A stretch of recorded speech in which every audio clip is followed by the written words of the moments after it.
Good morning. कसे आहे सगळे? योग दिवसाच्या शुभेच्छा. एकदा गौतम बुद्ध जेव्हा आत्मज्ञान मिळवण्याकरता सगळं घरदार सोडून जातात तपस्या करायला किंवा काही शोधायला, तर काही दिवसांनी त्यांना नैराश्य येतं. खूप ते निराश, उदास, हताश असे होतात.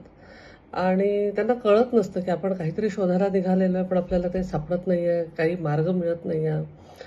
खूप उदास असतात ते एकदा आणि त्यांना तहान लागते म्हणून ते एका तिथल्या छोट्याशा अशा जलाशयाजवळ जातात आणि तिथे जाऊन बघतात तर एक अशी खारुताई त्यांना तलावातनं बाहेर येते, असं अंग झटकते, पुन्हा आत जाते तलावात, पुन्हा बाहेर येते, पुन्हा अंग झटकते, अशी दिसते.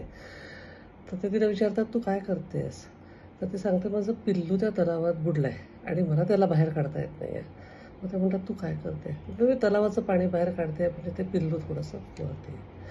ते विचार करतात, ही एवढीशी खारुताई जर का गिव्हअप करत नाहीये, तर आपल्याला एवढी देवाने बुद्धी सगळं दिलंय, मग आपण का गिव्हअप करतोय? आणि तिथून ते पुन्हा तपश्चर्येला लागतात.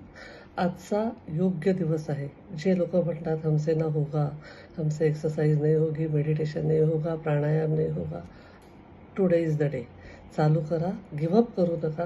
खूपदा आपण स्ट्रगल करतो, पुन्हा तेच, ती मी ॲडजस्टमेंटवाली गोष्ट सांगितली होती.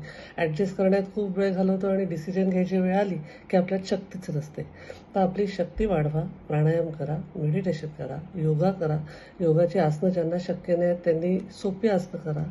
कुठल्याही प्रकारचा एक व्यायाम करा, ज्याने की तुम्ही फ्रेश फील कराल. आणि सकाळी उठून व्यायाम केला की आपला दिवस चांगला जातो, हे सगळ्यांना माहिती आहे. थेअरी सगळ्यांना पाठ आहे, थोडंसं प्रॅक्टिकलकडे लक्ष देऊया. योग दिवसाच्या शुभेच्छा.